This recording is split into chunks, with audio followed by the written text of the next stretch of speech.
नमस्ते दोस्तों। आज हम फिर एक बार आपको धर्म का ज्ञान सुनाएंगे। गौतम बुद्ध की कुछ ऐसी सच्ची घटनाएं जिसे सुनकर शायद आप भी धर्म की राह पकड़ लो।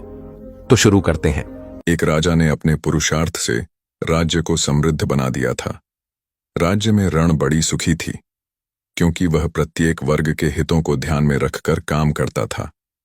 जब राजा वृद्ध हुआ तो उसे योग्य उत्तराधिकारी को चिंता सताने लगी, क्योंकि उसे लगता कि योग्य उत्तराधिकारी के बिना सुव्यवस्था अव्यवस्था में बदल जाएगी और प्रजा की परेशानी बढ़ जाएगी। हालांकि राजा का एक बेटा था, किंतु वह अत्यधिक आलसी और कर्महीन था। वह स्वयं को मालिक समझता और शेष सभी को अपना गुलाम। यह अहंकार उसके आचरण में सदैव झलकता था। राजा उसे सुधारने के उद्देश्य से बुद्ध के आश्रम में छोड़ आया। बुद्ध ने अगले ही दिन राजकुमार को आदेश दिया, वत्स, यहां से 5 कोस पर एक जंगल है। तुम वहां जाकर फूलों के कुछ पौधे ले आओ और उन्हें आश्रम के अहाते में लगा दो। यह सुनते ही राजकुमार को बड़ा क्रोध आया, क्योंकि उसने तो आदेश देना ही सीखा था। चूंकि उसके पिता ने बुद्ध को बात मानने को कहा था, इसलिए वह मन मारकर जंगल गया और फूलों के पौधे लाकर आश्रम में लगा दिए। राजकुमार ने उन्हें सींचा और जानवरों से बचाने के लिए उनकी रात दिन रखवाली की। कुछ महीनों में सारा आश्रम भांति भांति के सुंदर फूलों से खिल उठा। राजकुमार अपनी मेहनत का ऐसा फल देखकर बहुत प्रसन्न हुआ। बुद्ध ने उसे शाबाशी देते हुए समझाया, वत्स, याद रखो, जो सोता है उसका भाग्य भी सो जाता है, और जो चलता है उसका भाग्य निरंतर उसके साथ चलता है। अब राजकुमार कर्मठ बन चुका था। राजा को अपना योग्य उत्तराधिकारी मिल गया था। कर्म सफलता की कुंजी है, अतः सदैव कर्मरत रहना चाहिए। एक दिन एक शिक्षित युवक बुद्ध के पास आया। उसने बुद्ध को प्रणाम कर अपनी जिज्ञासा रखी, गुरुजी, आप ईश्वर की बात करते हैं। क्या आपने ईश्वर के दर्शन किए हैं, जो आप साधिकार इस विषय पर इतना कुछ कह पाते हैं? बुद्ध ने कुछ नहीं कहा और स्नेहपूर्वक उसके सिर पर हाथ फेर दिया। युवक ने समझा कि बुद्ध के पास मेरे प्रश्न का उत्तर नहीं है। फिर उन्होंने कहा, आओ हम कुछ देर यहाँ के बगीचे में घूमें। बगीचे में गुलाब और रजनीगंधा के सुगंधित फूल लगे थे। युवक बोला, गुरुजी, इन फूलों की सुगंध से सारा वातावरण महक रहा है। बुद्ध ने कहा, वत्स, तुम ठीक कहते हो, किंतु एक बात बताओ कि यह सुगंध तुम्हें दिखाई दे रही है? युवक बोला, जी नहीं, सुगंध तो अनुभव की जाती है। तब बुद्ध ने कहा, बस यही तुम्हारे प्रश्न का उत्तर है। तुम्हारे शरीर में जब कभी कहीं चोट लगती है तो दर्द होता है। क्या इस दर्द को तुम देख सकते हो? युवक बोला, नहीं, वह भी अनुभूत ही होता है। बुद्ध ने अंतिम रूप से युवक का समाधान करते हुए कहा, आत्मा और परमात्मा के साथ भी यही बात है। आत्मा को परमात्मा की अनुभूति के द्वारा उसका साक्षात्कार होता है, न कि स्थूल नेत्रों से। युवक अब पूर्णतः संतुष्ट था। बुद्ध का आभार मानते हुए वह चला गया। परमात्मा सदैव अनुभूति के स्तर पर ही घटता है, और यह घटना तब होती है जब मन पूर्णतः निर्लिप्त तथा संभव को प्राप्त हो चुका हो। महात्मा बुद्ध नदी के किनारे एकांत में अपनी कुटिया में रहते थे। उन्होंने कुटिया के चारों ओर हरे भरे वृक्ष लगा रखे थे, जिन पर सुबह शाम पक्षियों का कलरव गूंजता रहता था। प्रकृति का यह मधुर सान्निध्य महात्मा बुद्ध को सदैव आनंदित रखता था। पक्षी और पेड़ पौधे तो मानो उनका परिवार ही बन गए थे। एक दिन महात्मा बुद्ध प्रातःकालीन उठे ही थे कि द्वार पर उन्हें एक सेठ जी खड़े नजर आए। उन्हें चिंताग्रस्त देख महात्मा बुद्ध ने उनसे समस्या जाननी चाही। सेठ जी बोले, महाराज, मेरे पास विशाल संपदा है, भरा पूरा परिवार है और मुझे कोई रोग भी नहीं है। फिर भी मुझे नींद नहीं आती, रात भर करवटें ही बदलता रहता हूं। महात्मा बुद्ध ने आत्मीयता से सेठ जी के सिर पर हाथ फेरकर कहा, सेठ, तुम्हारे पास सब कुछ भले ही हो, किंतु वह नहीं है जो नींद के लिए आवश्यक है। सेठ ने पूछा, वह क्या है महाराज? महात्मा बोले, तुम चारों ओर चिंताओं से घिरे हो। धन संपत्ति की चिंता, व्यापार व्यवसाय की चिंता, परिवार की चिंता। स्मरण रखो कि चिंता चैन में शत्रुता है। सेठ ने इससे बचने का उपाय पूछा तो उन्होंने कहा, तुम प्रकृति से शिक्षा ग्रहण करो। पेड़ पौधे, फूल, पानी और प्रकाश के रूप में उसकी अनंत संपदा चारों ओर बिखरी हुई है, किंतु वह चिंता मुक्त है। अपनी इस दौलत को पूरी दुनिया पर दोनों हाथों से सत्ता लुटाती रहती है। तुम यदि उससे प्रेरणा लेकर अपना जीवन भी उसके अनुरूप बना लोगे तो तुम्हें न केवल नींद आएगी बल्कि अतीव शांति महसूस होगी। सेठ ने महात्मा बुद्ध की बात का मर्म समझा और लोक कल्याण की राह पर चल पड़ा। धन और ज्ञान देने से बढ़ते ही हैं, इसलिए इनके संग्रह के साथ साथ इनके दान की वृत्ति भी रखनी चाहिए। एक गरीब किसान गौतम बुद्ध का बहुत बड़ा भक्त था। एक दिन वह बुद्ध के पास आया और अपने गांव आने का आग्रह किया। बुद्ध उसके गांव पहुंचे तो सारा गांव उन्हें देखने व सुनने के लिए उमड़ पड़ा, किंतु वह किसान नहीं आया। हुआ यह कि उसी दिन किसान के बैलों की जोड़ी कहीं खो गई। किसान इस दुविधा में रहा कि बुद्ध का प्रवचन सुने या अपने बैलों को खोजे। काफी सोचने के बाद उसने अपने बैलों को खोजने का निर्णय किया। घंटों भटकने के बाद बैल मिले। थकाहारा किसान घर आया और भोजन कर सो गया। अगले दिन वह अति संकोच से क्षमा प्रार्थी बन बुद्ध के पास पहुंचा तो वे बड़े स्नेह से बोले, मेरी दृष्टि में यह किसान मेरा सच्चा अनुयायी है। इसने उपदेश से अधिक महत्व कर्म को दिया। यदि यह कल बैलों को न ढूंढते हुए उपदेश सुनता तो मेरी बातें इसकी समझ में नहीं आती, क्योंकि मन बैलों में अटका रहता। इसने कर्म को महत्व देकर प्रशंसनीय काम किया। सार यह है कि हम जहां जिस भूमिका में हों उसका ईमानदारी से निर्वाह करें, यही सच्ची आध्यात्मिकता है, क्योंकि प्रत्येक धर्म कर्म को ही सर्वोपरि महत्व देता है। गौतम बुद्ध को उनके अनुयायी यदि स्नेह से कहीं बुलाते तो वे अवश्य जाते। फिर जब बुद्ध पहुंचते तो श्रोताओं की भारी भीड़ उमड़ पड़ती। बुद्ध के वचनों में जो अमृतत्व होता था उसका पान करना सभी को प्रीतिकर लगता था। उनके उपदेशों में ऐसा कुछ अवश्य होता था जिससे गंभीर समस्याएं सुलझ जाती और कुछ न कुछ सार्थक भी प्राप्त हो। सार यह है कि हम जहां जिस भूमिका में हो उसका ईमानदारी से निर्वाह करें, यही सच्ची आध्यात्मिकता है, क्योंकि प्रत्येक धर्म कर्म को ही सर्वोपरि महत्व देता है। गौतम बुद्ध के पास उनका प्रिय शिष्य पूर्ण पहुंचा। बुद्ध ध्यानावस्था में बैठे थे। पूर्ण के पहुंचने पर उन्होंने आंखें थोड़ी सी खोली और पूर्ण से आने का कारण पूछा तो उसने कहा, मैं धर्म प्रचार के लिए जाना चाहता हूं, आपकी आज्ञा चाहिए। बुद्ध मुस्कुराए और कहा, पूर्ण, धर्म की राह बहुत मुश्किल है। तुम लोगों को अच्छी बातें बताने जाओगे और लोग तुम पर नाराज होंगे। हो सकता है कि अपशब्द भी कहे। इस पर पूर्ण ने कहा, कोई बात नहीं, मैं यह सोचकर उनकी बातों पर ध्यान नहीं दूंगा कि उन्होंने अपशब्द ही कहे, पिटाई तो नहीं की। बुद्ध बोले, हो सकता है कि कुछ लोग हाथ उठा दें। पूर्ण ने कहा, तब मैं यह सोचकर उन्हें क्षमा कर दूंगा कि उन्होंने मुझ पर शस्त्रों से प्रहार तो नहीं किया। बुद्ध फिर बोले, हे पूर्ण, हो सकता है कि कुछ लोग तुम पर शस्त्रों का भी उपयोग करें। पूर्ण ने उत्तर दिया, तब मैं यह सोचकर उनके प्रति कोई प्रतिकार की भावना नहीं रखूंगा कि उन्होंने मुझे मारा, पर जान से तो नहीं मार डाला, मुझे जीवित छोड़ दिया। बुद्ध ने फिर कहा, और यदि तुम्हारे प्राण ही ले लिए तब? पूर्ण ने तत्क्षण सिर झुकाकर कहा, तब मैं उनका आभारी रहूंगा कि उन्होंने धर्म के मार्ग पर मेरे प्राणों का उत्सर्ग करने में मेरी सहायता की। मैं उनके प्रति कृतज्ञ रहूंगा।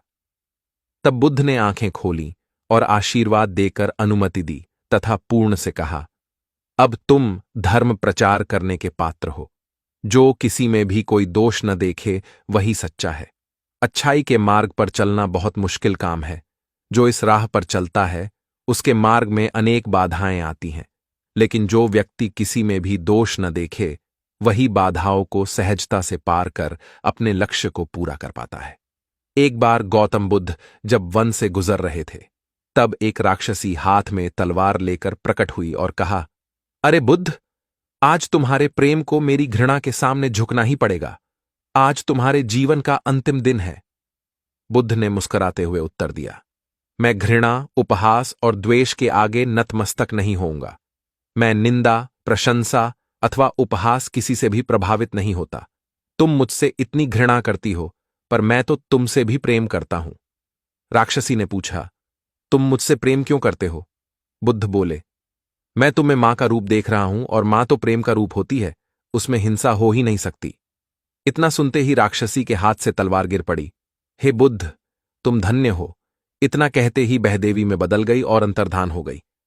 दरअसल जो लोग दूसरों से द्वेष करते हैं, अंत में एक दिन घृणा उन्हें नष्ट कर देती है। घृणा से घिरे हुए लोगों को एक दिन घृणा ले डूबती है। प्रेम सत्य के आवरण से ढका होता है। सत्य से जुड़ा हुआ व्यक्ति सदैव आनंद में जीता है। सत्य को केवल अपने तक सीमित मत रखो, उसे अपने कर्मों में ढालना होगा। सत्य रूपी गुलाब की खुशबू है कर्म। अपने कर्म को प्रेम और सत्य में डुबोकर करो। प्रेम और सत्य मनुष्य को विकास की ओर ले जाते हैं। ध्यान रहे कि ये दोनों मार्ग ईश्वर की ओर जाते हैं। इस मार्ग पर चलने वाले सहज में ही आनंद और शांति को पा लेते हैं। गौतम बुद्ध भ्रमण करते हुए वैशाली नगर के वन विहार में पहुंचे। उनके आगमन का समाचार पूरे नगर में फैल गया। कुछ ही समय में मानो पूरा नगर उनके दर्शन के लिए उमड़ पड़ा। बड़े व्यापारी, शिक्षाविद, समाज सेवी, अधिकारी और राज परिवार से जुड़े कई वरिष्ठ भी वहां पहुंचे। सभी की भावना थी कि तथागत बुद्ध अपने शिष्यों सहित उनके निवास पर पहुंचे एवं भोज का आमंत्रण स्वीकारें। बुद्ध सभी के निवेदन को सुन रहे थे और स्वभावगत मुस्कान के साथ आमंत्रण का आभार व्यक्त कर रहे थे। तभी वैशाली की यात गणिका आम्रपाली भी वहां पहुंची। वह बुद्ध की शिक्षा से प्रेरित होकर बहुत पहले ही अपनी गणिका वृत्ति त्याग चुकी थी। उसने भी बुद्ध को भोजन का आमंत्रण दिया। बुद्ध ने तत्काल उसे स्वीकार किया और अगले दिन भिक्षुओं सहित उसके घर आने की सहमति दे दी। बुद्ध के एक शिष्य को यह बात अच्छी नहीं लगी कि इतने सारे वरिष्ठों के निवेदन के बावजूद बुद्ध ने आम्रपाली का आमंत्रण स्वीकारा। शिष्य की दृष्टि में आम्रपाली गणिका होने से घृणित कर्म से जुड़ी रही थी। जब सभी लोग चले गए तब शिष्य ने पूछा, भगवान, इतने लोगों ने आपको न्योता दिया, फिर आपने आम्रपाली का ही आमंत्रण क्यों स्वीकारा? बुद्ध ने कहा, माना वह गणिका थी, लेकिन पश्चात्ताप की अग्नि में तपकर वह निर्मल हो चुकी है। यदि कोई व्यक्ति इस निर्मलता को प्राप्त कर ले तो वह उनसे भी श्रेष्ठ हो जाता है, जो ऐसे किसी घृणित कर्म में लीन न रहे हों। ऐसे व्यक्ति का आमंत्रण स्वीकारने में संकोच नहीं होना चाहिए। कोई व्यक्ति जब तक बुरे कामों में संलग्न रहता है तब तक उससे दूरी रहे तो ठीक है, लेकिन जो बुरे कामों को छोड़ दे उसे स्वीकार करने में संकोच नहीं करना चाहिए। इससे उसकी अच्छाई की ओर बढ़ने की भावना को बल मिलता है। गौबुद्ध के जीवन की एक घटना है। उन्होंने नियम बना रखा था कि वे अपने संघ में स्त्रियों को स्थान नहीं देंगे। स्त्रियों के लिए भिक्षु होने की दीक्षा उन्होंने वर्जित कर रखी थी। एक समय गौतम बुद्ध एक गांव में ठहरे हुए थे। वहां महाप्रजापति गौतमी उनके पास पहुंची। उन्होंने बुद्ध से कहा, आप स्त्रियों को भी दीक्षा दें। किंतु बुद्ध ने अस्वीकार कर दिया। अनेक स्त्रियां इकट्ठी हुईं और उन्होंने विचार किया कि कैसे गौतम बुद्ध से स्वीकृति प्राप्त की जाए। स्त्रियों ने निर्णय लिया कि स्वयं सेविकाएं बनकर गौतम बुद्ध के समक्ष पहुंचा जाए। गौतमी ने अपने बाल काटे, भिक्षु के वस्त्र पहने और अनेक स्त्रियों के साथ बुद्ध के सामने पहुंच गई। उनकी यह मांग थी कि स्त्रियों को भी दीक्षा दी जाए। बुद्ध ने उनकी बात को स्वीकार नहीं किया। स्त्रियां निराश हुईं। जब बुद्ध के एक शिष्य आनंद ने स्त्रियों को देखा, उनके पांव सूजे हुए थे, उन पर धूल चढ़ी हुई थी, उनकी आंखों से आंसू बह रहे थे। उन्होंने पूछा, क्या बात है? स्त्रियों ने कहा, बुद्ध उनके धर्म और नियम के अनुसार हमें भिक्षु होने की दीक्षा नहीं दे रहे हैं। जब आनंद ने व्यक्तिगत रूप से बुद्ध से निवेदन किया, बुद्ध को उन्होंने याद दिलाया, इस समय यह सामाजिक मान्यता है कि स्त्रियां मोक्ष की अधिकारी नहीं हैं, पुरुषों के मुकाबले निम्न हैं। तो क्या आप भी यह मानते हैं और इसलिए उन्हें दीक्षित नहीं कर रहे हैं? बुद्ध का उत्तर था, मुझे गलत न समझा जाए। मेरी मान्यता है कि पुरुष की तरह ही स्त्री भी निर्वाण प्राप्त कर सकती है, लेकिन मैं कुछ व्यावहारिक कारणों से स्त्रियों को संघ में शामिल करने और दीक्षा देने की स्वीकृति प्रदान नहीं कर रहा हूं। आनंद का उत्तर था, सिद्धांत और व्यवहार में परिवर्तन करना चाहिए। बुद्ध को बात जच गई और उन्होंने यह घोषणा की, जो स्त्रियां भिक्षु होना चाहेंगी उन्हें कुछ नियमों का पालन करना होगा। स्त्रियों ने स्वीकार किया और तब से स्त्रियां भी बौद्ध बनने लगीं। गौतम बुद्ध एक बार अपने शिष्यों के साथ प्रवास पर निकले। एक नगर से दूसरे नगर तक जाने की राह में वन पड़ता था। वन क्षेत्र में प्रवेश करने के साथ ही कुछ दूर चलने पर बुद्ध एक जगह रुक गए। पीछे आ रहे शिष्यों का समूह भी उन्हें देख उसी स्थान पर रुका, लेकिन वहां रुके रहना शिष्यों के लिए मुश्किल हो गया, क्योंकि सामने एक क्षत विक्षत शव पड़ा था और उसकी दुर्गंध वातावरण में फैल रही थी। शिष्यों ने अपने वस्त्र से नाक बंद कर ली, लेकिन बुद्ध शव की ओर टकटकी लगाए देखते रहे। एक शिष्य ने साहस कर विनम्रतापूर्वक गौतम बुद्ध से अनुरोध किया, भगवान, यहां से शीघ्र चलना ही उचित होगा। यहां शव पड़ा है और बहुत दुर्गंध आ रही है। बुद्ध मुस्कराए और शिष्यों की ओर उन्मुख होते हुए बोले, बताइए, इस सब में सौंदर्य दिखाई देता है? शिष्यों ने कहा, भगवान, यह कैसा प्रश्न है? सौंदर्य और शव में? जीवन था तब तक सौंदर्य, अब तो सब समाप्त हो गया। बुद्ध ने शव की ओर इशारा करके बताया, देखो, जब कभी यह व्यक्ति जीवित रहा होगा, इसकी दंत पंक्तियां अद्वितीय रही होंगी। मृत्यु के बाद भी इसके दंत देखकर यही साबित होता है। वहां खड़े सभी शिष्यों ने दृष्टि डाली तो पाया बुद्ध सही कह रहे थे। तब शिष्यों को भान हुआ कि शव में भी अच्छाई हो सकती है। दरअसल सौंदर्य निर्जीव में भी नजर आ सकता है। केवल शर्त यह है कि दृष्टि बुद्ध के समान बुराई में भी अच्छाई देखने वाली होनी चाहिए। गुलाब की एक शाखा में फूल की तुलना में कांटे ही अधिक होते हैं, पर हम फूल चुनते हैं, कांटे नहीं। ठीक इसी तरह किसी में 100 बुराइयां नहीं, अच्छाई देखनी चाहिए। प्राचीन सियालकोट में एक बार बौद्धों का बहुत बड़ा भिक्षु संघ आया। इस संघ को एक ऐसे वेद पाठी ब्राह्मण के विषय में झांत हुआ जो इतना रूढ़िवादी था कि किसी अवैदिक पंडित की छाया भी स्वयं पर नहीं पड़ने देता था। उसे सुधारने का बीड़ा एक भिक्षु ने उठाया। अगले दिन वह अपना भिक्षा पात्र लेकर ब्राह्मण के घर पहुंच गया और पूछा, कुछ आहार पानी की सुविधा है? उसकी बात सुनकर घर के सभी लोग मौन रहे और उसकी ओर घृणा की दृष्टि से देखा। भिक्षु लौट आया।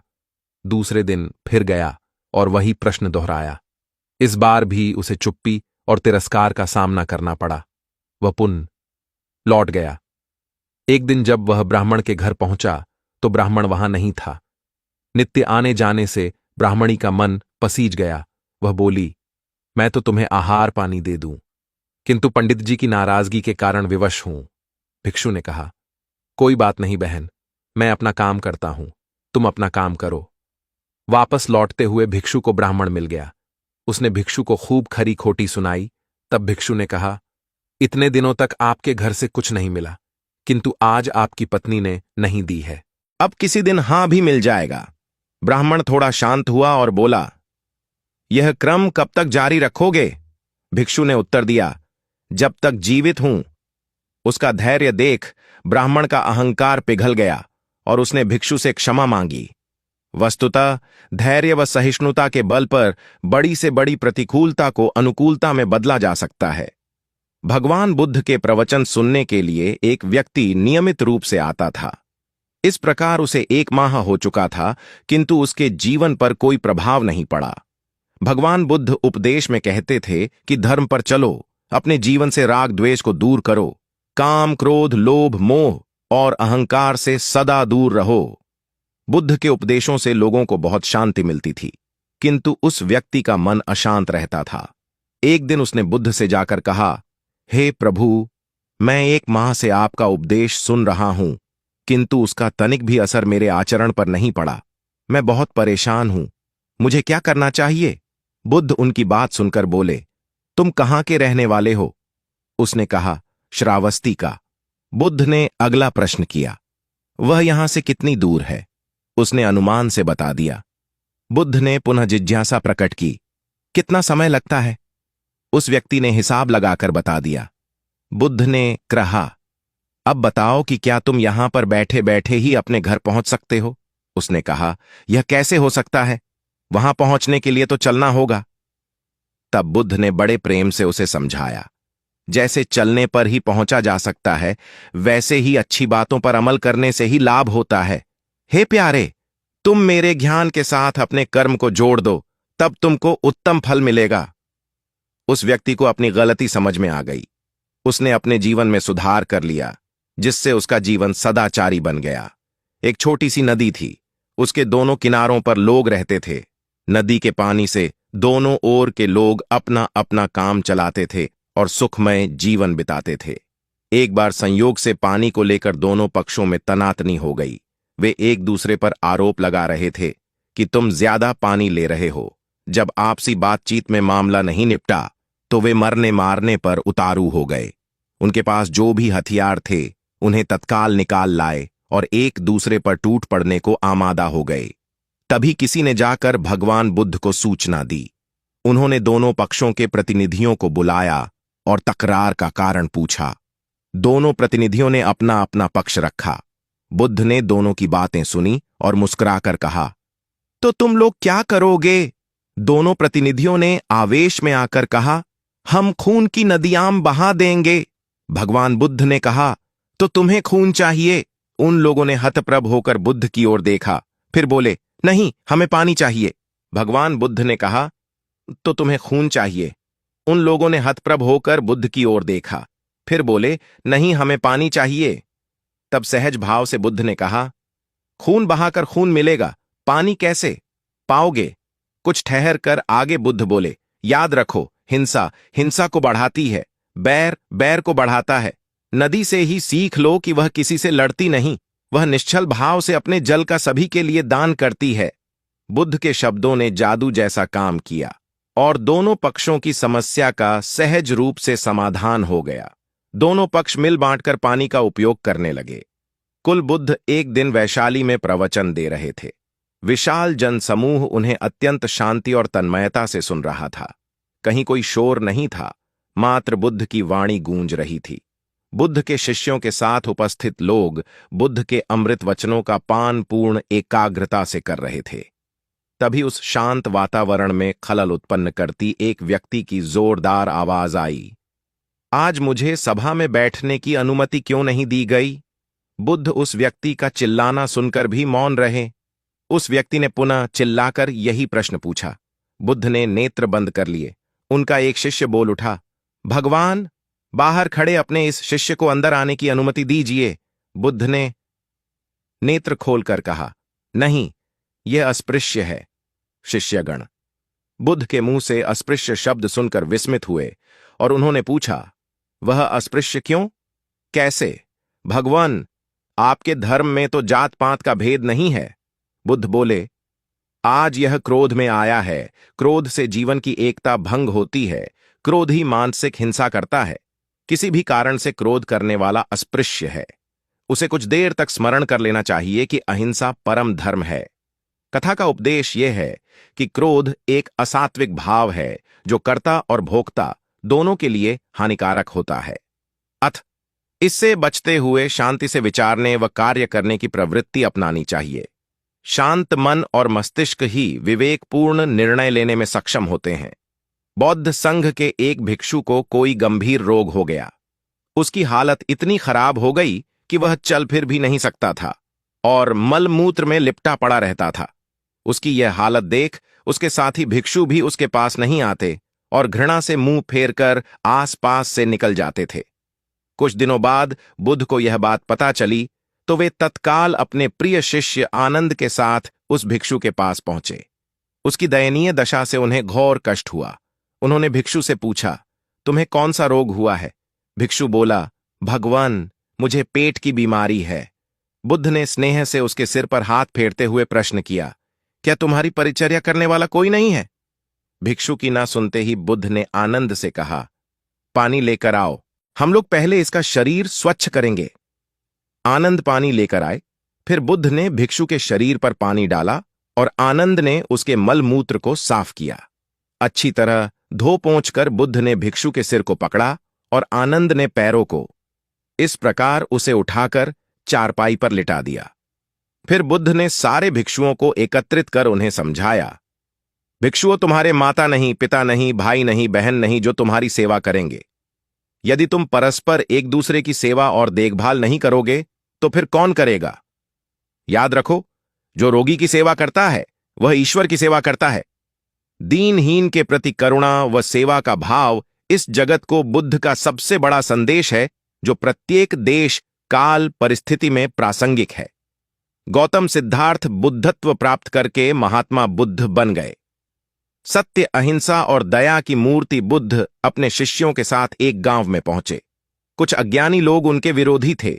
वे बुद्ध को अपशब्द कहने लगे। बुद्ध के शिष्यों को बहुत बुरा लगा। मगर बुद्ध ने उन्हें समझाया, ये लोग तो केवल अपशब्द ही कह रहे हैं। अगर ये पत्थर भी मार रहे होते तो भी मैं कहता कि मारने दो। मैं जानता हूं कि ये लोग कुछ कहना चाहते हैं, लेकिन क्रोध के मारे वह कह नहीं पा रहे हैं। 10 साल पहले यदि यही लोग मुझे गाली देते तो मैं इन्हें भी गाली देता, लेकिन अब तो लेन देन से मुक्ति मिल चुकी है। क्रोध से अपशब्द निकलते हैं। यहां तो क्रोध भवन कब का ढह चुका है। अपशब्द कहने वाले बड़ी मुश्किल में पड़ गए। तभी बुद्ध ने अपने शिष्यों से पूछा, इस गांव में कुछ लोग अपशब्द कह रहे हैं, इन्हें बताओ कि वहां के लोग फल और मिठाइयां लेकर आए थे। बुद्ध ने पूछा, फिर मैंने क्या किया था? शिष्यों ने बताया, आपने सारे फल और मिठाइयां यह कहकर वापस कर दी कि अब लेने वाला विदा हो चुका है, इन्हें वापस ले जाओ। आपने कहा था कि 10 साल पहले आते तो मैं सारे उपहार ले लेता। बुद्ध ने पूछा, फिर उन लोगों ने मिठाइयों का क्या किया होगा? शिष्यों ने बताया, गांव में बांट दी होगी। बुद्ध बोले, उन लोगों ने मिठाइयां गांव में बांट दी, लेकिन मैं उन लोगों से कहूंगा कि अपशब्द में न बांटें। बुद्ध फिर बोले, ये लोग अपशब्दों के थाल सजाकर लाए हैं, लेकिन ये गलत आदमी के पास आ गए हैं।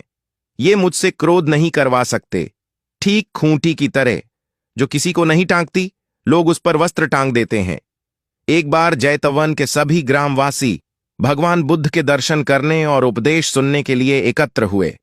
उस समय महाकश्यप, मौदगल्यायन, सारिपुत्र, चुंद और देवदत्त जैसे प्रबुद्ध जन बुद्ध के साथ धर्म विषय गंभीर चर्चा में तन्मय थे। ग्रामवासी थोड़ा ठिठक कर खड़े हो गए, क्योंकि इतने ज्ञानी जनों के बीच उन सभी को असहज सा महसूस हो रहा था। कुछ देर बाद बुद्ध की दृष्टि इन ग्रामवासियों पर पड़ी। उन्होंने तुरंत धर्म चर्चा रोक दी। प्रबुद्ध जन बुद्ध के इस व्यवहार पर चकित हो उठे और प्रश्नात्मक दृष्टि से उनको ओर देखा। बुद्ध अनाथ पिंडक नामक जिज्ञासु से बोले, भद्र, उठो, सामने ब्राह्मण मंडली खड़ी है, उन्हें आसन दो और आतिथ्य की सामग्री ले आओ। अनाथ पिंडक ने पीछे मुड़कर देखा तो उसे ब्राह्मण मंडली तो कहीं नहीं दिखी। मैले कुचैले या फटे वस्त्रों में खड़े ग्रामवासियों का झुंड दिखाई दिया। पिंडक ने शक्ति स्वर में कहा, देव, उन लोगों में एक भी ब्राह्मण नहीं है। ये सभी तो निम्न जाति के हैं, कई तो इनमें शूद्र हैं। बुद्ध गंभीर होकर बोले, पिंडक, जो व्यक्ति सदा श्रद्धावान है वह ब्राह्मण ही है। ये लोग प्रयोजन के लिए भावयुक्त होकर आए हैं, इसलिए इस समय तो ये ब्राह्मण ही हैं। अत तुम इनका समुचित सत्कार करो। कथा का इंगित यह है कि व्यक्ति जन्म से नहीं, कर्म से ब्राह्मण होता है। जो सद्गुणी हों और सत्कर्मी हों, वे शूद्र जाति में जन्मने के बावजूद ब्राह्मण हैं तथा उसी रूप में उनका आदर किया जाना चाहिए। यदि जीवन का संतुलन बिगड़ा और थकान आई तो समझ लीजिए कि बीमारी आई, और यदि वापस ऊर्जा अर्जित करने के लिए विश्राम किया जा रहा है तो ऐसी थकान वरदान भी साबित हो सकती है। इन दिनों जिस तरह की हमारी जीवन शैली है, इसमें असंतुलन बहुत अधिक है। सुबह उठने से लेकर रात को सोने तक शरीर की कुछ नियमित क्रियाएं हैं, आदमी उसे भूल गया है। गौतम बुद्ध बहुत काम करते पर कभी थकते नहीं थे।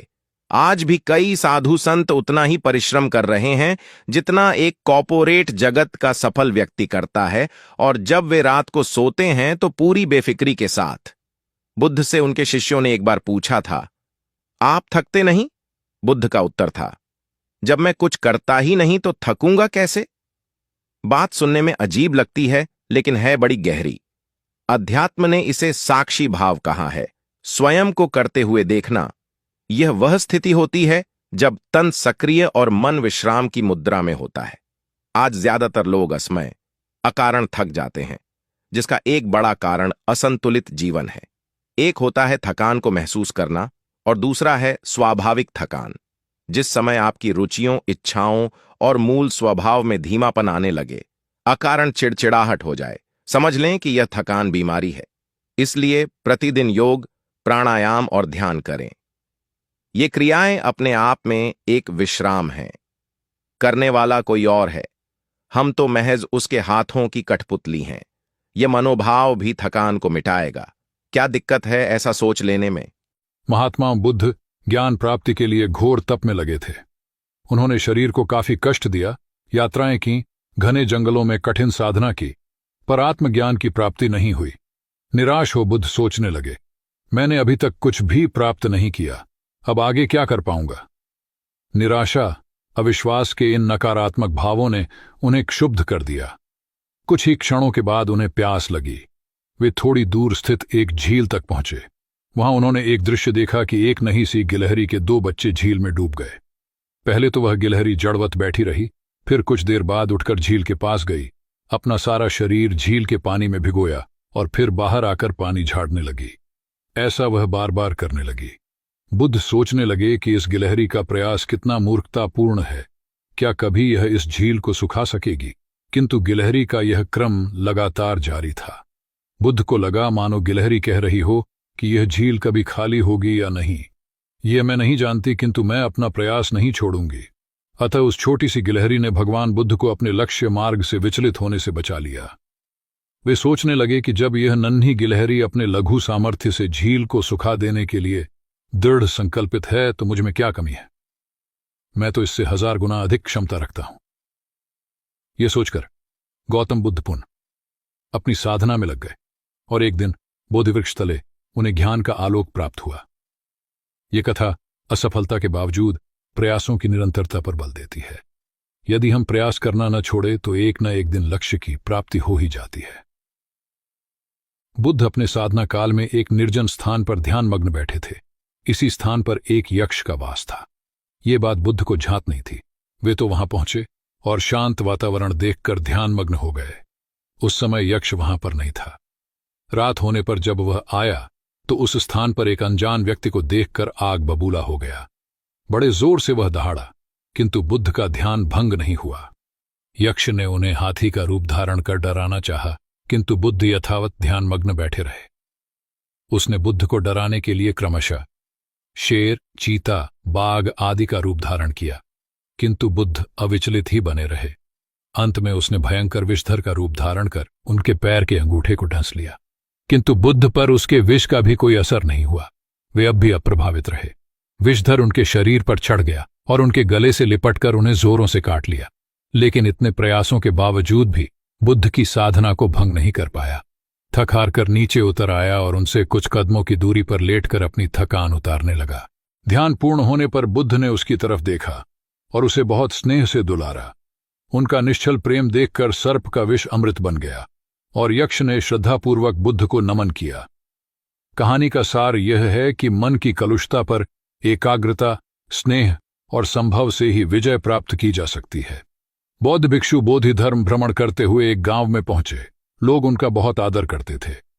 बोधि धर्म व उनके शिष्यों का ग्रामीणों ने हार्दिक सत्कार किया और फिर उनके पवित्र वचनों को सुनने के लिए उनके आसपास एकत्रित हो गए।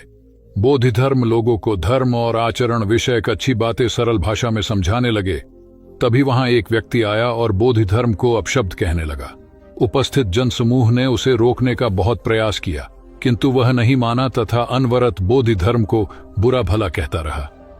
लोगों ने कहा कि महाराज, ये व्यक्ति कितना उद्दंड है, निरर्थक ही आपको अपशब्द कह रहा है। बोधि धर्म उस व्यक्ति के इस आचरण पर कदापि क्रोधित नहीं हुए और लोगों से बोले कि यह भविष्य में मेरा सबसे बड़ा भक्त बनने वाला है। लोगों ने पूछा कि कैसे? बोधि धर्म ने उत्तर दिया, कोई कुम्हार के यहां घड़ा लेने जाता है तो घड़े को बजाकर देखा जाता है कि वह फूटा हुआ तो नहीं है। जब 1-2 रुपए के घड़े को कोई इतनी परख कर सकता है तो भला जिसे गुरु मानना है उसे 10-20 गालियां दिए बगैर कैसे पहचानेगा? पहले वह परीक्षा लेगा कि गुरु में धैर्य, आक्रोश व समता भाव कितना है। यह जानने के बाद ही तो वह गुरु को स्वीकारेगा। इसलिए यह व्यक्ति मुझे निरर्थक ही अपशब्द नहीं कह रहा है और आगे चलकर वास्तव में वह व्यक्ति बोधि धर्म का सबसे बड़ा भक्त बना। किसी को शिक्षा देने से पूर्व स्वयं का आचरण भी तदनुरूप होना चाहिए, तभी गुरु का महान पद मिलता है। वस्तुतः गुरु की गुरुता तभी स्वीकारी जाती है जबकि उसमें सदाचरण के सभी लक्षण मौजूद हों। महात्मा गौतम बुद्ध के श्रावस्ती में प्रवचन चल रहे थे। प्रवचन में नित्य ही बड़ी संख्या में लोग आते और विविध महत्वपूर्ण व गंभीर विषयों पर बुद्ध से ज्ञान ग्रहण करते। बुद्ध का शिष्य वर्ग भी काफी विशाल था, जो प्रवचन स्थल की व्यवस्था संभालता और बुद्ध की सेवा में सदैव तत्पर रहता। एक बार रात के समय महात्मा बुद्ध प्रवचन दे रहे थे। सदैव की भांति काफी लोग उनके प्रवचन सुन रहे थे। एक व्यक्ति जो बुद्ध के ठीक सामने बैठा था बार बार नींद के झोंके ले रहा था। बुद्ध थोड़ी देर तक तो प्रवचन देते रहे, फिर उससे बोले, वत्स, सो रहे हो? उस व्यक्ति ने हड़बड़ाकर कहा, नहीं महात्मा। बुद्ध ने पुनः प्रवचन प्रारंभ किए। वह व्यक्ति फिर ऊँघने लगा। महात्मा ने फिर वही प्रश्न दोहराया और उसने फिर अचकचाकर नहीं महात्मा कहा। ऐसा लगभग 8-10 बार हो गया। कुछ देर बाद बुद्ध ने उससे पूछा, वत्स, जीवित हो? हर बार की तरह इस बार भी उसने कहा, नहीं महात्मा। यह सुनकर उपस्थित श्रोताओं में हंसी की लहर दौड़ गई और वह व्यक्ति पूर्णतः चैतन्य हो गया। तब बुद्ध गंभीर होकर बोले, वत्स, निद्रा में तुम्हारे मुख से सही उत्तर मिल ही गया। जो निद्रा में है वह मृतक समान ही है। महात्मा बुद्ध का संकेत था कि गुरु से ज्ञान ग्रहण करते वक्त सजगता अत्यंत आवश्यक है। गाफिल रहने की स्थिति में ज्ञान की प्राप्ति पूर्ण नहीं होती और अधकचरा ज्ञान सदैव खतरनाक साबित होता है। कथा सिद्धार्थ के जीवन के उस दौर की है जब वे बुद्धत्व को प्राप्त नहीं हुए थे और निरंजना नदी के तटीय वनों में वृक्ष के नीचे ध्यान करते थे। सिद्धार्थ प्रतिदिन ध्यान करने के बाद पास के किसी गांव में चले जाते और भिक्षा मांगकर लौट आते। कुछ दिनों के बाद उन्होंने भिक्षाटन पर जाना बंद कर दिया, क्योंकि एक गांव के प्रधान की छोटी बेटी सुजाता उनके लिए नित्य भोजन लाने लगी। सिद्धार्थ को वह बड़े स्नेह से भोजन कराती थी। कुछ दिनों बाद उसी गांव का एक चरवाहा भी सिद्धार्थ से प्रभावित होकर उनके पास आने लगा। उसका नाम स्वस्थि था। एक दिन स्वस्थि से सिद्धार्थ बातें कर रहे थे कि सुजाता भोजन लेकर आई। जैसे ही सिद्धार्थ ने भोजन करना शुरू किया, उन्होंने बातचीत बंद कर दी। जितनी देर तक वे भोजन करते रहे, बिल्कुल चुप रहे और वहां सन्नाटा छाया रहा। स्वस्थि को हैरानी हुई। उसने सिद्धार्थ के भोजन करने के उपरांत उनसे पूछा, गुरुदेव, आप मेरे आने के बाद निरंतर वार्तालाप करते रहे, किंतु भोजन के समय एक शब्द भी नहीं बोले। इसका क्या कारण है? सिद्धार्थ बोले, भोजन का निर्माण बड़ी कठिनाई से होता है। किसान पहले बीज बोता है, फिर पौधों की रखवाली करता है और तब कहीं जाकर अनाज पैदा होता है। फिर घर की महिलाएं उसे बड़े जतन से खाने योग्य बनाती हैं। इतनी कठिनाई से तैयार भोजन का पूरा आनंद तभी संभव है जब हम पूर्णतः मौन हों। भोजन के दौरान मैं मौन रहकर उसका पूरा स्वाद लेता हूं। वस्तुतः शांति से किया गया भोजन न केवल शारीरिक भूख को तृप्त करता है, बल्कि मानसिक आनंद और सात्विक ऊर्जा भी देता है। सम्राट अशोक संपूर्ण भारत को अपने राज्य में मिलाना चाहते थे, पर कलिंग के युद्ध में हुए रक्तपात को देखकर उन्हें अत्यधिक दुख पहुंचा। उनकी महत्वाकांक्षा ने जो तबाही मचाई थी, उसे देखकर उन्हें खुद पर ग्लानि हुई। उन्होंने देखा कि लोग दर्द से कराह रहे थे। यह सब विनाश केवल उनकी महत्वाकांक्षा से हुआ था। यह सब देखकर अशोक के मन में विनाश का पथ छोड़कर नेकी के रास्ते पर चलने का विचार जगा। अशोक की राजधानी पाटलिपुत्र थी। पाटलिपुत्र अब पटना के रूप में जाना जाता है। पटना से गया भी अधिक दूर नहीं है, जहां बोधि वृक्ष के नीचे महात्मा बुद्ध को ज्ञान प्राप्त हुआ था। बुद्ध के अष्टप्रद मार्ग, शांति व दया के संदेश ने अशोक के दिलो दिमाग में इतनी उथल पुथल पैदा कर दिया कि उन्होंने उस मार्ग को अपनाने का फैसला किया। इस पथ पर चलने से उन्होंने इतिहास में अपनी अमिट छाप छोड़ी। अशोक ने अपने पुत्र को सिलोन, अब श्रीलंका, और अन्य कई लोगों को सुदूर क्षेत्रों में दूत बनाकर भेजा। एक निर्दयी महत्वाकांक्षा एक ऐसे पवित्र उद्देश्य में बदल चुकी थी जिसमें कुछ अच्छा कर गुजरने की, करुणा और प्रेम के संदेश को चारों ओर फैलाने की इच्छा थी। करुणा केवल दया भावना मात्र नहीं है, ये आपके अंदर दूसरों की मदद करने की तीव्र इच्छा पैदा करती है। इसी भावना ने बुद्ध को भगवान और अशोक को महान बनाया। तथागत बुद्ध उन दिनों मगध प्रवास पर थे। साथ में शिष्यों का बड़ा समूह भी था। प्रतिदिन बुद्ध के प्रवचन होते, जिनका लाभ लेने के लिए बड़ी संख्या में लोग आते। इन लोगों में साधारण जन के साथ विशिष्ट हस्तियां भी शामिल रहती थीं। हालांकि बुद्ध सभी के प्रति समान रूप से प्रेम व आत्मीयता का व्यवहार रखते थे। इन लोगों में नगर सेठ का पुत्र भी था, जो बड़े ध्यान से बुद्ध के प्रवचन सुनता था। वह नित्य ही बुद्ध के शिष्यों के समक्ष बुद्ध की तारीफों के पुल बांधता और धन्य धन्य भाव से घर जाता। एक दिन प्रवचन समाप्त होने के बाद उसने किसी शिष्य से कहकर बुद्ध से मिलने की हार्दिक इच्छा प्रकट की। जब उसे बुद्ध के सामने ले जाया गया तो उसने उन्हें साष्टांग प्रणाम कर कहा, भगवान, आप जैसा तपस्वी और ज्ञानी व्यक्ति पहले न कभी हुआ था और न भविष्य में होगा। यह सुनते ही बुद्ध ने उसकी बात बीच में ही रोककर कहा, वत्स, क्या तुमने इतना अध्ययन कर लिया है कि अब तक कितने संत महापुरुष हुए हैं, और क्या भविष्य भी जान चुके हो कि आगे और कोई नहीं होगा? युवक लज्जित भाव से चुप खड़ा रहा, क्योंकि इस बात का उसके पास कोई जवाब नहीं था। बुद्ध ने अपनी बात समाप्त करते हुए उसे सीख दी, सदैव अपनी आंखें खुली रखो। जो जैसा है उसे वैसा ही महत्व दो, किसी से उसकी तुलना मत करो। कथा का सार यह है कि किसी भी क्षेत्र के अधिकारी विद्वान की स्वतंत्र रूप से प्रशंसा करना उचित है, किंतु सर्वश्रेष्ठ बताना अनुचित, क्योंकि श्रेष्ठता को व्यक्ति, समय व स्थान की सीमाओं में नहीं बांधा जा सकता। आनंद भगवान बुद्ध के प्रमुख व प्रिय शिष्य थे। उनके स्वभाव में उदारता, स्नेह व सहिष्णुता जैसे गुण शामिल थे। वे सभी के प्रति समान व्यवहार करते थे। उनकी दृष्टि में कोई छोटा या बड़ा नहीं था। एक बार आनंद कहीं जा रहे थे। रास्ते में उन्हें बड़े जोर की प्यास लगी। आस-पास देखा तो निकट ही कुआं दिखाई दिया। वे वहां पहुंचे। कुएं से एक लड़की पानी भर रही थी। आनंद ने उसके पास जाकर कहा, बहन, मैं बड़ी दूर से आ रहा हूं, मुझे बहुत जोर से प्यास लगी है, कृपा कर पानी पिला दो। उनकी बात सुनते ही लड़की कांप उठी, क्योंकि वह अछूत जाति की थी। वह जानती थी कि किसी ऊंची जाति के व्यक्ति को पानी पिलाना उसके अधिकार क्षेत्र से बाहर है। वह निगाह नीची कर चुपचाप खड़ी रही। आनंद ने प्यास से व्याकुल होकर फिर कहा, बहन, तुमने सुना नहीं, प्यास के मारे मेरे प्राण निकले जा रहे हैं, मुझे पानी पिला दो। लड़की भयवश कुछ नहीं बोल पाई। जब आनंद ने बड़े स्नेह से उससे पानी न पिलाने का कारण पूछा तो वह बोली, मैं निम्न जाति की कन्या हूं, आपको पानी कैसे पिला सकती हूं? उसकी बात सुनकर आनंद ने कहा, बहन, मैंने तुमसे पानी मांगा है, जाति तो नहीं पूछी। आनंद की उदारता ने उस कन्या का भय दूर कर दिया और उन्हें पानी पिलाकर वह धन्य हो गई। कथा का सार यह है कि ईश्वर की दृष्टि सम होने के कारण उसने सभी मनुष्यों को समान शरीर, बुद्धि और भावना से नवाजा है।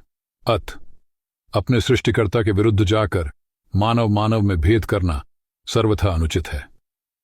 एक बार भगवान बुद्ध अपने शिष्यों के साथ पाटलिपुत्र पहुंचे। सभी लोग एक विहार में रुके। भोजन के बाद बुद्ध ने आनंद से अगले दिन से प्रवचन आरंभ करने को कहा। अगले दिन बुद्ध का प्रवचन सुनने बड़ी संख्या में लोग उपस्थित थे। बुद्ध प्रवचन देने के बाद लोगों से मिलते, उनकी समस्याएं सुनते और नेक सलाह देते।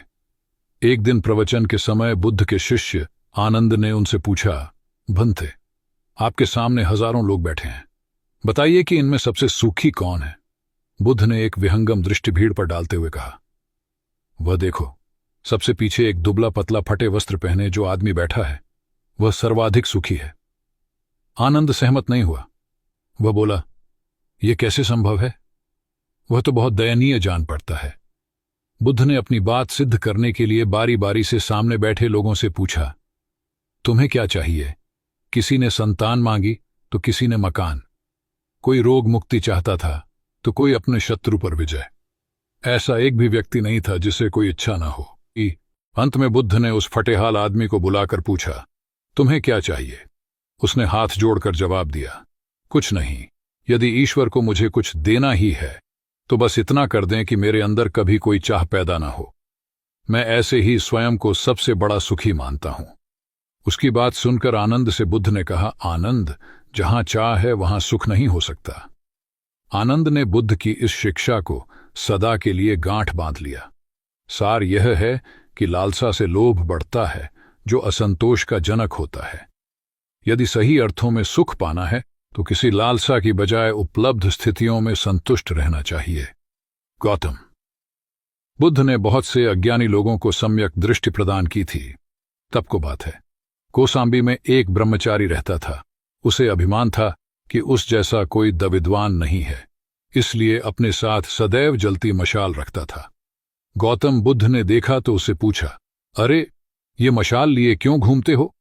ब्रह्मचारी ने उत्तर दिया, सभी प्राणी अंधकार और अज्ञान में पथभ्रष्ट हैं, उन्हें रास्ता दिखाने के लिए मशाल लिए घूमता हूं। तथागत ने पूछा, क्या तुम्हें 4 प्रकार की विद्याओं, शब्द विद्या, नक्षत्र विद्या, राजविद्या व युद्ध विद्या का पूर्ण ज्ञान है? ब्रह्मचारी ने अपनी अनभिज्ञता प्रकट करते हुए मशाल फेंक कर तथागत के चरणों में मस्तक झुका दिया। उसका ज्ञान गर्व चूर हो गया। जो दूसरों को मूर्ख समझकर उनसे घृणा करता है, वो उस व्यक्ति की तरह है जो स्वयं अंधा होकर दूसरों को मशाल दिखाता घूमता है। अहंकारी कभी विवेकवान नहीं हो सकता और बिना विवेक के सत असत का ज्ञान नहीं हो सकता। अंततः ऐसे विवेकांत व्यक्ति को जीवन में कोई उपलब्धि प्राप्त नहीं होती, हताशा ही हाथ लगती है। काशाय वस्त्र पहन लिए। उसने सुना, आप एकाहारी हो गए हैं, वह भी एकाहारी हो गई। आपने उत्तम पलंग पर सोना त्याग दिया है तो इसने भी त्याग दिया। आपने माला का त्याग किया, गंध का त्याग किया तो इसने भी वह सब त्याग दिया। मायके वाले इसे संदेश भेजते हैं, वे इसे ले जाना चाहते हैं, लेकिन यह यहीं रहती है, इसी कक्ष में। यह गुण की मूर्ति है। राजा स्नेह से अपनी बहू को देखते रहे। अचानक तथागत उठे, उस कक्ष से बाहर चले गए। शाक्य मुनि ने शिष्यों को शांत रहने को कहा था, लेकिन वे स्वयं उस कक्ष से बाहर चले गए। मैं हमेशा सोचता हूं उस पल क्या हुआ होगा, उनके मन के भीतर कैसे कैसे विचार उठते होंगे। क्या संबोधि एक लघु क्षण होता है या दीर्घ क्षण? क्या संबोधि एक अनंत अभ्यास है? क्या संयम उसका गरुड़यान है? धम्मपद का 13वां श्लोक बार बार याद आता है। यथागारम दुछेन बुट्टी समति विभजति एवं अभावितम चित्तम राघो समति विभजति। घर की छत मजबूत न हो, सही तरह से उसे घास फूस से ढका न गया हो, तो बरसात के दिनों में उसमें से पानी रिसता है, घर भर में फैल जाता है। उसी तरह ध्यान और एकाग्रता हमारे व्यक्तित्व की छत है। एक दिन एक व्यक्ति बुद्ध के पास पहुंचा। वह बहुत अधिक तनाव में था। अनेक प्रश्न उसके दिमाग में घूम घूम कर उसे परेशान कर रहे थे, जैसे आत्मा क्या है, आदमी मृत्यु के बाद कहां जाता है, सृष्टि का निर्माता कौन है, स्वर्ग नरक की अवधारणा कहां तक सच है और ईश्वर है या नहीं। उसे इन प्रश्नों के उत्तर नहीं मिल रहे थे। जब वह बुद्ध के पास पहुंचा तो उसने देखा कि बुद्ध को कई लोग घेर कर बैठे हैं। बुद्ध उन सभी के प्रश्नों व जिज्ञासाओं का समाधान अत्यंत सहज भाव से कर रहे हैं। काफी देर तक यह क्रम चलता रहा, किंतु बुद्ध धैर्यपूर्वक हर एक को संतुष्ट करते रहे। बेचारा व्यक्ति वहां का हाल देखकर परेशान हो गया। उसने सोचा कि इन्हें दुनियादारी के मामलों में पड़ने से क्या लाभ, अपना भगवत भजन करें और बुनियादी समस्याओं से ग्रस्त इन लोगों को भगाए। किंतु बुद्ध का व्यवहार देखकर तो ऐसा लग रहा था मानो इन लोगों का दुख उनका अपना दुख है। आखिर उस व्यक्ति ने पूछ ही लिया, महाराज, आपको इन सांसारिक बातों से क्या लेना देना? बुद्ध बोले, मैं ज्ञानी नहीं हूं और इंसान हूं। वैसे भी वह ज्ञान किस काम का जो इतना घमंडी और आत्म केंद्रित हो कि अपने अतिरिक्त दूसरे की चिंता ही न कर सके। ऐसा ज्ञान तो अज्ञान से भी बुरा है। बुद्ध की बातें सुनकर व्यक्ति को उलझन दूर हो गई। उस दिन से उसकी सोच व आचरण दोनों बदल गए। कथा का सार यह है कि ज्ञान तभी सार्थक होता है जब वह लोक कल्याण में संलग्न हो। महात्मा बुद्ध ने युवक को सत्संग का महत्व समझाया। महात्मा बुद्ध एक गांव में ठहरे हुए थे। वे प्रतिदिन शाम को वहां पर सत्संग करते थे। भक्तों की भीड़ होती थी क्योंकि उनके प्रवचनों से जीवन को सही दिशा बोध प्राप्त होता था। बुद्ध की वाणी में गजब का जादू था। तब बुद्ध ने उसे समझाया, यदि इसी तरह उसे पानी में निरंतर डालते रहोगे तो कुछ ही दिनों में ये छेद फूलकर बंद हो जाएंगे और टोकरी में पानी भर पाओगे। इसी प्रकार जो निरंतर सत्संग करते हैं उनका मन एक दिन अवश्य निर्मल हो जाता है। अवगुणों के छिद्र भरने लगते हैं और गुणों का जल भरने लगता है। युवक ने बुद्ध से अपनी समस्या का समाधान पा लिया। निरंतर सत्संग से दुर्जन भी सज्जन हो जाते हैं, क्योंकि महापुरुषों की पवित्र वाणी उनके मानसिक विकारों को दूर कर उनमें सद्विचारों का आलोक प्रसारित कर देती है। एक आदमी को बुद्ध ने सुझाव दिया कि दूर से पानी लाते हो, क्यों नहीं अपने घर के पास एक कुआं खोद लेते?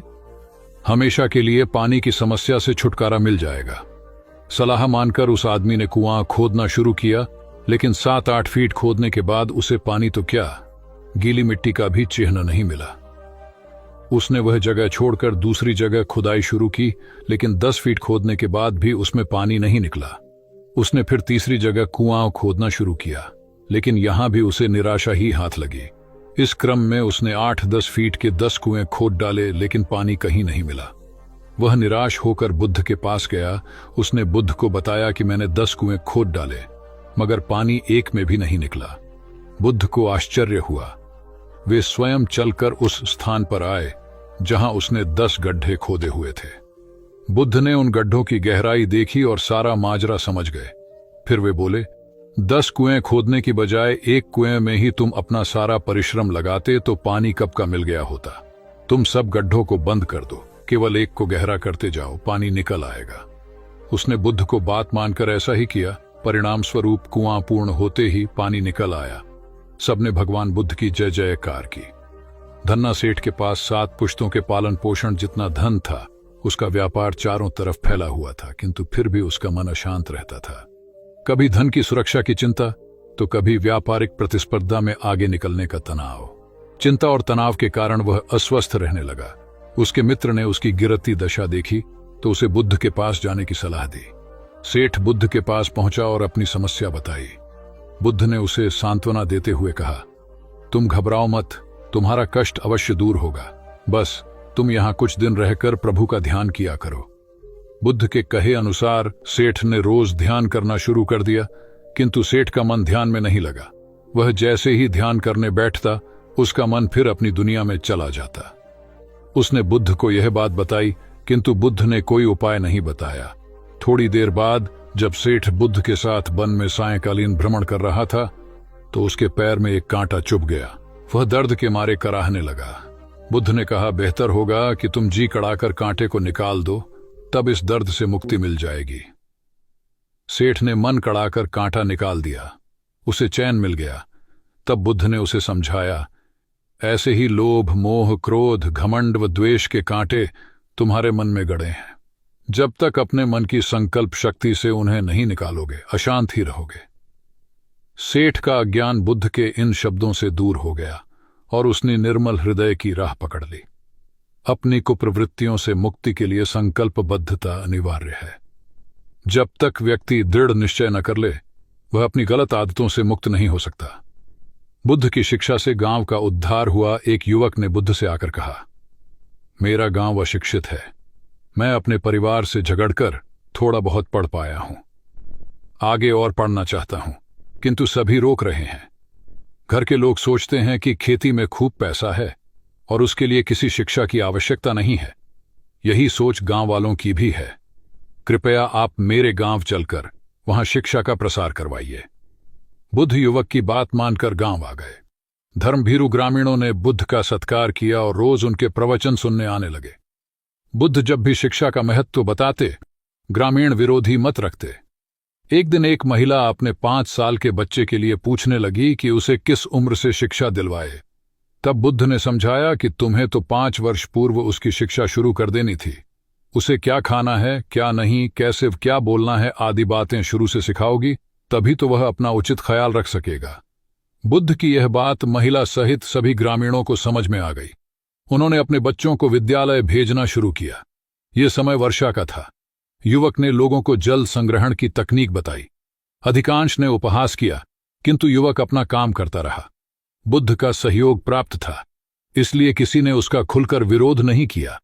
जब गर्मी में भीषण जल संकट के कारण फसलें सूखने लगीं, तो युवक ने कुएं खुदवाए, जिनमें जल संग्रहण की तकनीक के कारण खूब पानी निकला। ग्रामीण अब शिक्षा का महत्व समझ चुके थे। धीरे धीरे संपूर्ण गांव शिक्षित हो गया। ज्ञान हर उम्र में अर्जित किया जा सकता है। यही ज्ञान हमें जीवन में आने वाली समस्याओं के समाधान की राह सुझाता है। एक गांव में 2 भाई रहते थे जो अपनी शैतानियों के लिए कुख्यात थे। उन्हें दूसरों को परेशान करने में बड़ा आनंद आता था। वे हर समय किसी न किसी को परेशान करने में लगे रहते थे। गांव के लोगों के साथ साथ उनके माता पिता भी उनकी ऐसी हरकतों के कारण बहुत दुखी थे। जब गांव का कोई व्यक्ति उनके माता पिता के पास उनकी शिकायत लेकर आता, तो वे दोनों को बहुत समझाते, किंतु दोनों भाइयों के कानों पर जूं तक नहीं रेंगती। एक दिन उनकी मां गांव में आए हुए महात्मा बुद्ध के पास गई और अपने बच्चों में किसी भी तरह ईश्वर का भय भर देने का आग्रह किया, ताकि वे लोग शैतानी से बाज आए। महात्मा बुद्ध ने मां से दोनों को एक एक करके उनके पास भेजने को कहा। मां ने अपने पहले लड़के को महात्मा बुद्ध के पास भेजा। वह जाकर महात्मा बुद्ध के पास बैठ गया। महात्मा बुद्ध ने उससे पूछा, ईश्वर कहाँ है? लड़के की कुछ समझ में नहीं आया और उसने कोई उत्तर नहीं दिया। तब महात्मा बुद्ध ने दोबारा यही सवाल कड़क कर पूछा, तो डर के मारे लड़का वहां से तेजी से भागा और भागते हुए अपने भाई के पास जा पहुंचा तथा बोला, भाई, तुम्हें पता है ईश्वर खो गया है और सब लोग इसके लिए हमें ही जिम्मेदार समझ रहे हैं। छोटा भाई भी इतना बड़ा आरोप सुनकर डर गया और उस दिन से दोनों ने शैतानी करना छोड़ दिया। कथा का सार यह है कि जब सीधे मार्ग से सुधार की राह न मिले, तो टेढ़े मार्ग का सहारा लेना ही सर्वथा उचित है। सेठ ने बुद्ध से जाना सच्चा संपन्न होना एक सेठ निसंतान था। अपार संपत्ति का मालिक होने के बावजूद सेठ का लोभ बरकरार था। संतान न होने का दुख उसे बहुत था और इस कारण वह न जाने कितने फकीर, बाबा और पंडितों के दर पर माथा टेक चुका था, किंतु नतीजा शून्य रहा। एक बार सेठ के नगर में बुद्ध का आगमन हुआ। सेठ ने उनकी बहुत ख्याति सुनी तो अगले ही दिन उनसे मिलने पहुंचा। बुद्ध को अपनी निसंतानता के विषय में बताया तो उन्होंने सेठ के सिर पर हाथ रखकर हार्दिक आशीर्वाद दिया। संयोग की बात कि कुछ ही समय बाद सेठ को संतान सुख प्राप्त हो गया। वह बुद्ध के प्रति आभार भाव से भर उठा। सोचने लगा कि बुद्ध के प्रति उपकार कैसे जताए। विचार करने के उपरांत उसने एक बक्से में बेशकीमती हीरे जवाहरात रखे और बुद्ध के पास पहुंचा। बुद्ध को प्रणाम निवेदित कर सेठ बोला, महाराज, आपकी कृपा से मुझे संतान का मुख देखने को मिला। मैं आपके लिए कुछ करना चाहता हूं, सो यह तुच्छ भेंट लाया हूं। बुद्ध ने हीरे जवाहरात देखते ही अस्वीकार कर दिए। उन्होंने कहा, मेरे लिए धन व्यर्थ है, इसे तुम ही रखो। जब सेठ अधिक आग्रही हुआ तो बुद्ध बोले, मैं निर्धनों से दान नहीं लेता। आश्चर्यचकित सेठ ने कहा, पर मैं तो निर्धन नहीं हूं, अपार धन संपत्ति मेरे पास है। मेरी तिजोरियां सोने चांदी गहनों व जवाहरातों से भरी हुई हैं। रात दिन परिश्रम कर मैं इस संपत्ति को दिन दूनी रात चौगुनी कर रहा हूं, फिर मैं निर्धन कैसे हूं? तब बुद्ध ने समझाया, इसका आशय यह है कि तुम अपनी वर्तमान संपत्ति से तृप्त नहीं हो, और अतृप्त व्यक्ति निर्धन ही तो होता है, क्योंकि सच्चा संपन्न तो वह है जो तृप्त हो। बुद्ध की बातों ने सेठ की आंखें खोल दी। संतोष सबसे बड़ा धन और संतोषी सर्वाधिक धनी होता है, क्योंकि इच्छाओं का अंत निर्लिप्तता की परम सुखमय अवस्था को लाता है। एक बार गौतम बुद्ध से अभय राजकुमार ने प्रश्न किया कि क्या श्रमण गौतम कभी कठोर वचन कहते हैं। उसने सोच रखा था कि नहीं कहने पर वह बताएगा कि एक बार उन्होंने देवदत्त को नरकगामी कहा था, और यदि हां कहे तो उसने पूछा, जा सकता है कि जब आप कठोर शब्दों का प्रयोग करने से स्वयं को रोक नहीं पाते, तब दूसरों को ऐसा उपदेश कैसे देते हैं। बुद्ध ने अभय के प्रश्न का आशय जान लिया। उन्होंने कहा, इसका उत्तर न तो हां में दिया जा सकता है और न नहीं में। अभय की गोद में उस समय एक छोटा बालक था। उसकी ओर इशारा करते हुए बुद्ध ने पूछा, राजकुमार, यदि दाई के अनजाने में यह बालक अपने मुख में काठ का टुकड़ा डाल ले, तब तुम क्या करोगे? मैं उसे निकालने का प्रयास करूंगा। यदि वह आसानी से न निकल सकता हो तो बाएं हाथ से उसका सिर पकड़कर दाहिने हाथ की उंगली को टेढ़ा करके उसे निकालूंगा। यदि खून निकलने लगे तो भी मेरा यही प्रयास रहेगा कि वह काठ का टुकड़ा किसी न किसी तरह बाहर निकल आए। ऐसा क्यों? इसलिए कि भंते इसके प्रति मेरे मन में अनुकंपा है। राजकुमार, ठीक इसी तरह तथागत जिस वचन के बारे में जानते हैं कि यह मिथ्या या अनर्थकारी है और उससे दूसरों के हृदय को ठेस पहुंचती है, तब उसका वे कभी उच्चारण नहीं करते।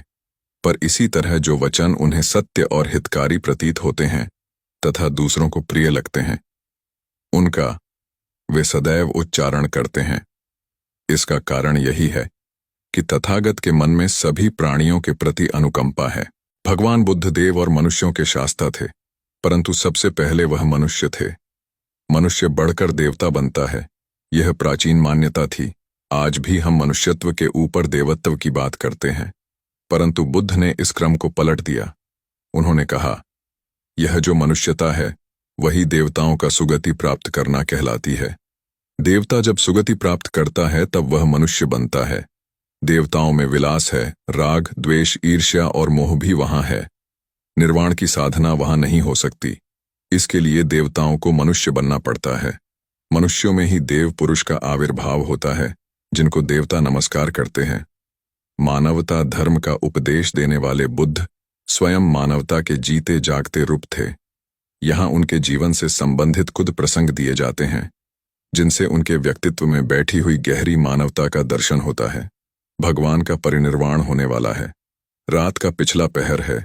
भिक्षु उनकी शैया को घेरे बैठे हैं। बुद्ध उन्हें उपदेश दे रहे हैं, कह रहे हैं, भिक्षुओं, बुद्ध धर्म और संघ के विषय में कुछ शंका हो तो पूछ लो।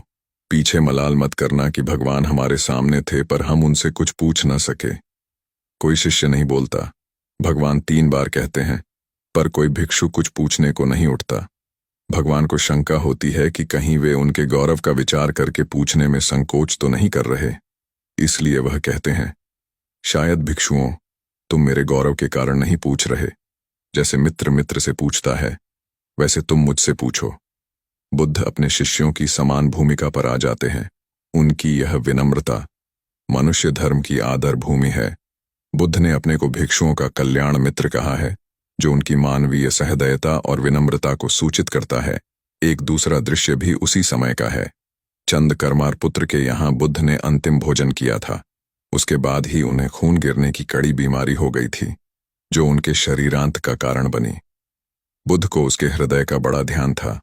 भक्त उपासक को यह अफसोस हो सकता था कि उसका भोजन करके ही भगवान का शरीर छूट गया।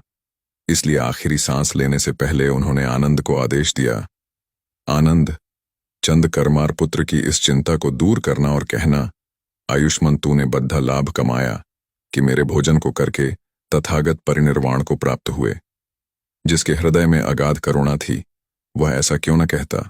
उसने अपने पति के द्वारा बुद्ध के चरणों में प्रणाम अर्पित करवाया। भगवान ने उसे आशीर्वाद देते हुए कहा, कोल्य पुत्री सुप्रवास, सुखी हो जाए, चंगी हो जाए। सुखी और चंगी होकर बिना किसी कष्ट के वह पुत्र प्रसव करे। ब्राह्मणों के साथ भी उनकी पूरी सहानुभूति थी, जैसे कि विश्व के सभी प्राणियों के साथ उनकी पूरी सहानुभूति थी।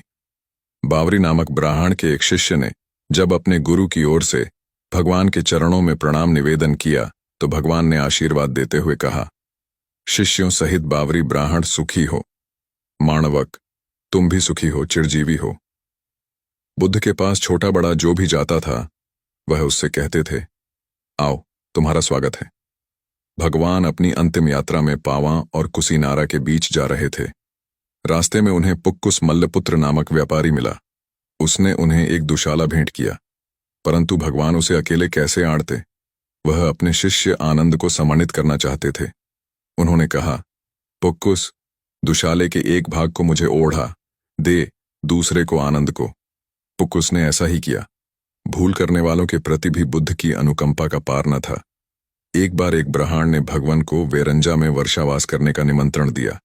भगवान वहां गए, लेकिन वह ब्राह्मण बहुधंधी था।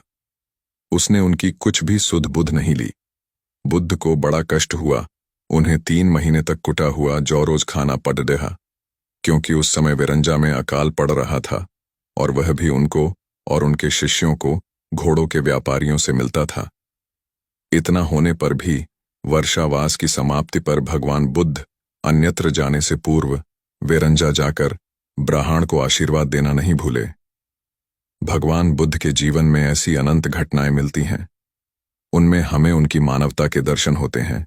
उनके जीवन में कोमलता की पराकाष्ठा थी और उनकी वाणी में अपर्वु माधुर्य था, जो सबको अपनी ओर खींचता था। उनके मुंह से क्रोध भरा शब्द कभी नहीं निकलता था। वह मनुष्य थे, परंतु मनुष्य की दुर्बलताओं से ऊपर उठ चुके थे। उनके व्यक्तित्व में मानवता की शुभ ज्योत्सना धर्म की स्थिति बन